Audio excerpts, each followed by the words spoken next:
hormati rekan-rekan media, pada siang hari ini kami dari Polres Karawang akan melaksanakan press conference terkait pengungkapan kasus meninggalnya ada seorang laki-laki yang merupakan karyawan dari salah satu perusahaan yang pada awalnya diduga karena dibegal sehingga meninggal dunia, yang terjadi pada hari Selasa tanggal 9 Januari sekitar pukul 12 malam. Jadi awal mula kejadian pada hari Selasa pagi tersebut, kami mendapatkan informasi dari sejumlah warga yang melaksanakan ronda malam bahwa terjadi adanya seorang laki-laki yang bersimbah darah di jalanan di daerah Kelari, di mana yang bersangkutan sudah dalam kondisi tertusuk sebanyak 5 kali dan akhirnya meninggal dunia di tempat. Dan dari keterangan dari warga tersebut bahwa itu dugaannya adalah dibegal karena diambil motornya.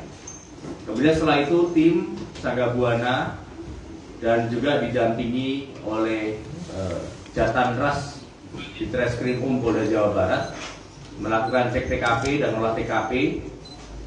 Dari situ akhirnya kami melakukan langkah-langkah penyelidikan secara komprehensif. Salah satunya adalah melakukan analisa CCTV dan juga termasuk melakukan pemeriksaan terhadap sejumlah saksi. Total ada sekitar 17 saksi dari mulai keluarga, rekan, dan juga termasuk lingkungan warga yang berada di TKP dan juga termasuk rumah korban. Dari situ akhirnya kami mendapatkan sejumlah petunjuk, yang ternyata kami akhirnya berhasil membuka tabir bahwa modus kaitan dengan begal tersebut itu tidak senyatanya merupakan modus atau motif utama. Kami ternyata mendapati bahwa terjadinya kejadian ini itu ternyata diakibatkan oleh motif yang lain yang bukan merupakan begal. Jadi begal itu adalah merupakan hanya sekedar skenario saja yang dibuat untuk menutupi motif sesungguhnya. Dari hasil penyelidikan itu akhirnya tim gabungan, tim Sangga-Buana Satreskrim beserta dengan Jatanras Polda Jawa Barat, kami menemukan petunjuk bahwa sesungguhnya yang menjadi motif utamanya adalah masalah sakit hati dan dendam, yaitu yang dilakukan oleh istri korban sendiri. Jadi akhirnya karena di situ kami menemui adanya sejumlah kecurigaan dari tim penyelidik. Dari awalnya mulanya adanya ketidaksinkronan keterangan, termasuk ketidakkooperatifan dari istri korban yang pada awal mulanya tidak ingin diotopsi dan sebagainya, dan ketika dipanggil pun juga tidak segera memberikan respon. Yang akhirnya kami menemukan kecurigaan, dan setelah dilakukan analisa CCTV bahwa betul yang menjadi pelaku utama yang melakukan eksekutor itu ada 2 orang, yang salah satunya adalah adik ipar korban yang merupakan adik kandung dari istri korban dengan inisial PD, umur 19 tahun dan belum bekerja. Kami mendapati sejumlah kecocokan yang kami dalami melalui analisa CCTV bahwa ternyata adanya kemiripan antara pelaku yang terekam di CCTV dengan profil dari adik korban.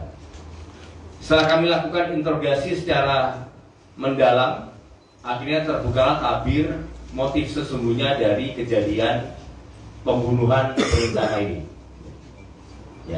Yaitu pembunuhan berencana ini itu memiliki motif kaitan dengan dendam, sakit hati karena istri korban selama ini sudah tidak harmonis rumah tangganya, dan kemudian sering terjadi percekcokan, termasuk salah satunya adalah permasalahan ekonomi, di mana korban sudah mulai sering untuk membatasi nafkah kepada sang istri. Di satu sisi juga korban berdasarkan keterangan dari tersangka OC, ya, yang merupakan istri dari korban ini, sering memarah-marahi dan sebagainya. Nah, mereka memang sudah tidak harmonis. Oleh karena itu istri yang sakit hati dan dendam tersebut berupaya untuk menjadi dalang menskenario supaya korban ini dibunuh. Jadi kemudian setelah itu akhirnya sekitar 2 minggu yang lalu sebelum TKP tanggal 9 Januari sudah terjadi perencanaan antara OC istri korban dengan PD adik ipar korban, dengan salah satu ada rekannya yang menjadi eksekutor yang saat ini masih dalam pengejaran. Daripada saat pertemuan 2 minggu sebelumnya, bahwa para pelaku menskenariokan bahwa ini harus diskenariokan sebagai motif begal, ya. Karena mengetahui kebiasaan korban yang biasanya memang sering keluar malam, sehingga pada saat itu diskenariokan untuk terjadi pada hari Selasa pagi, dan kemudian memang sengaja dikondisikan bahwa posisi istri korban pada saat itu ada sedang di daerah Bandung, sehingga tidak ada pada saat kejadian. Sebelum adanya perencanaan untuk mengelabui supaya menskenarikan motif begal itu, pernah ada beberapa skenario yang lain seperti mau meracuni korban. Namun demikian akhirnya disepakati bahwa dilakukannya dengan modus operandi seperti layaknya dibegal.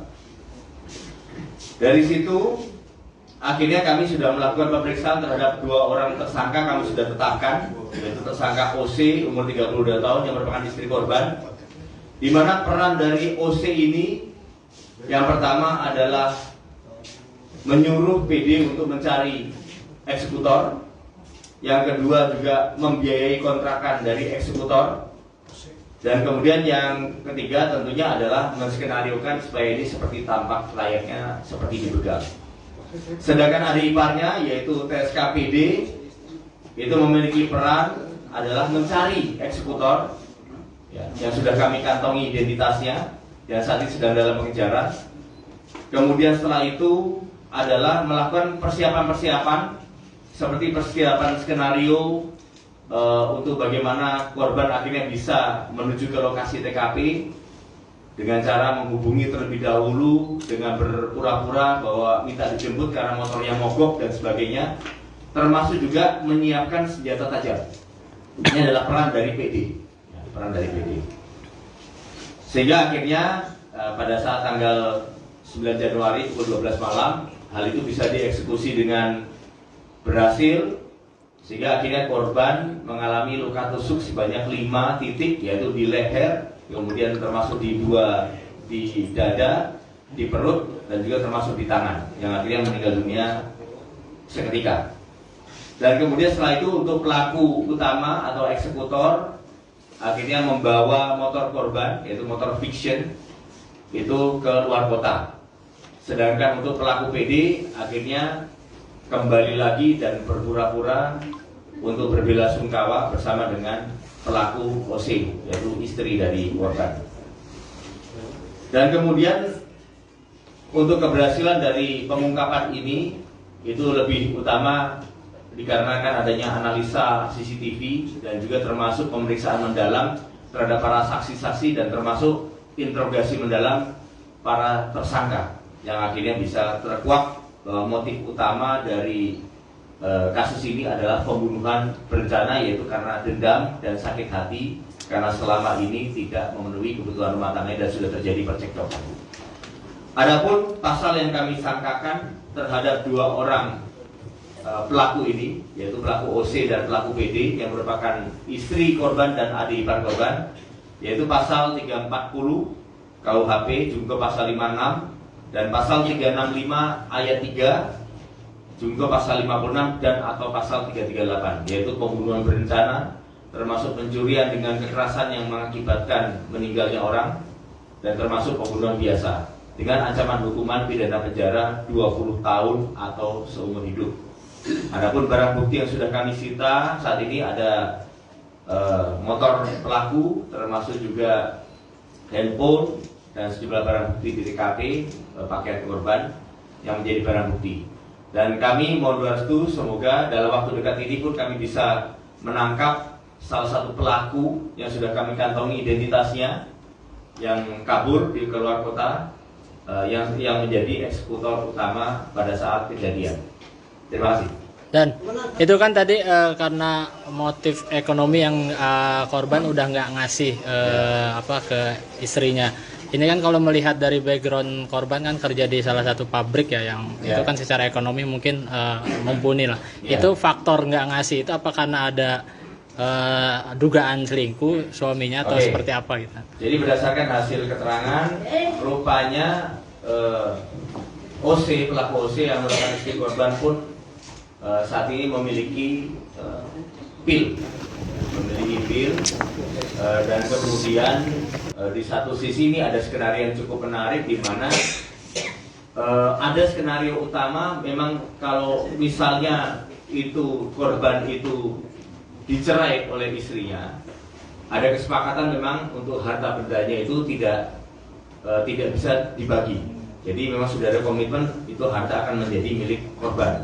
Tapi kalau misalnya itu meninggal dunia, ya, ini bisa menjadi waris. Dan yang kedua, masalah status sosialnya pun akan berbeda antara janda cerai dengan janda mati. Ini akan menjadi salah satu niat utama dari OC yang akhirnya mencoba untuk menempuh jalur menghabisi nyawa korban. Pelaku ini bayar eksekutor berapa? Berdasarkan keterangan dari tersangka OC, setelah pasca kejadian, pelaku eksekutor dibayar 1,5 juta dan plus ditambah motor yang korban. Lanjut.